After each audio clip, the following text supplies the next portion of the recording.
આણંદ જિલ્લાના ખંભાત શહેરમાં લોકસભા સામાન્ય ચૂંટણી 2024 અને 108 ખંભાત વિધાનસભા મત વિસ્તારની પેટા ચૂંટણીમાં જિલ્લાના મહત્તમ નાગરિકો લોકશાહીના મહાપર્વમાં મતદાન કરે તે માટે જિલ્લા ચૂંટણી અધિકારી પ્રવીણ ચૌધરીના માર્ગદર્શન હેઠળ આણંદ જિલ્લામાં સ્વીપ કાર્યક્રમ અંતર્ગત મતદાન જાગૃતિના વિવિધ કાર્યક્રમો હાથ ધરવામાં આવી રહ્યા છે। મતદાન જાગૃતિના પ્રયાસ સ્વરૂપે 108 ખંભાત વિધાનસભા મત વિસ્તારમાં મદદનીશ ચૂંટણી અધિકારી કુંજલ શાહ દ્વારા જે મતદાન મથકોમાં અગાઉની ચૂંટણીમાં 50%થી ઓછું મતદાન થયેલ હોય તથા જે મતદાન મથકોમાં પુરુષ સ્ત્રી મતદારો વચ્ચેનો તફાવત 10% જેટલો તફાવત હોય તેને દૂર કરવા માટે મહિલાઓ મતદાન કરવા પ્રેરાય તે માટે ખાસ પ્રયાસ હાથ ધરવામાં આવ્યા છે।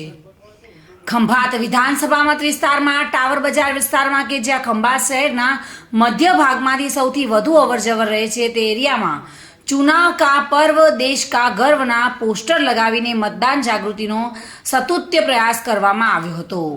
આ ઉપરાંત ખંભાત વિધાનસભા મત વિસ્તારના ગામો બામણવા, જલાલપોર, જીણજ, નગરા, કાણીસા, રોલેજ, ટીંબા, માલુ તથા સાયમામાં BLO આશા વર્કરો દ્વારા ડોર ટુ ડોર મતદાર જાગૃતિના કાર્યક્રમો કરી મતદારો આગામી મે મહિનાની 7 તારીખે